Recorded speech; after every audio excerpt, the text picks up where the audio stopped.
Hey Indianapolis Motor Speedway fans, Doug Boles here with you on the front stretch of the Indianapolis Motor Speedway.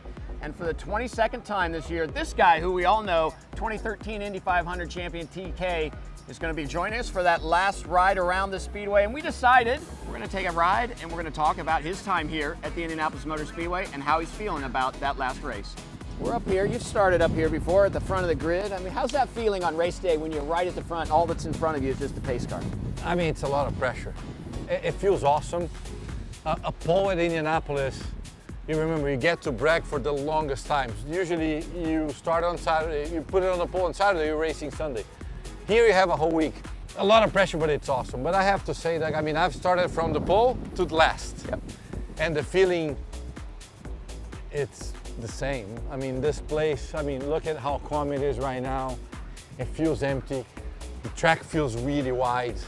You get here on race day and you're leading the field, this track seems so small. You barely think you can pass a car. It's hard to explain to people how intimate it gets, right? It does get really, really small. What are your memories of right here coming out of turn one, going into turn one, how important this corner's been in your career? A couple. I think this corner actually, I should say, we're going to talk about a couple of the corners here, but there's two corners at this track that made Tony Kanaan. Turn one, pass for the lead after the restart when somebody was telling me, do not do that because there's only two to go. You don't want to be leading the last lap. I said, I don't care.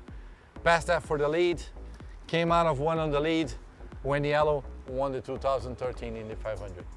So, personal question. You've been doing this a long time. This will be 22. I know you've had some really good friends. Talk to me a little bit about some of your best friends in racing that you've had over the years. All right. Well, Dan, of course, my best friends, gone too soon. Dan Weldon, Brian Herta, Dario Franchitti. That was the dream team, right? And then I would say Dixon. Yep. You know, those are the guys that, I mean, we spent decades together. We raced against each other. We were teammates. We beat each other. We got beat. I mean, but the friendship was always there. It was never. And I can't forget, obviously, the mayor. It's Alio. 40 years of friendship. He's my brother.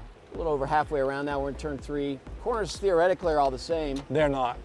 But this one has a lot of memory for you and has a lot of memory, I think, for me. It really, in my mind, sort of cemented your popularity, but not because you won from this corner. No, so first year, 2002, my rookie year, a dream come true. I told the story already, but I've never actually, I promised myself I was never going to step up a foot at this track if I was not in a race car. I was not going to come visit. It had to be the first time it had to be in a race car. And I take the lead with a pretty strong car. We started fifth. And right here in turn three, a back marker blew an engine. I spun on the oil and crashed first year. Okay, well, who's this Brazilian? Nobody knew. But the year of the breakthrough was, I was in the top three, fighting for the lead. I come out of two, right rear suspension failure, and hit the wall in the middle of the straightaway at, I don't know, 200 some miles an hour. Past turn three, trying to make it, and really hit it. Broke 3 ribs, got out of the car, was really shaken up because when we hit, it was no side pod to protect anymore because it was all gone. But you're right, I got out of the car and this place went nuts. At the time, I thought, well, they're glad that I'm okay, but I realized that was the turning point of saying, come on, give this guy a break.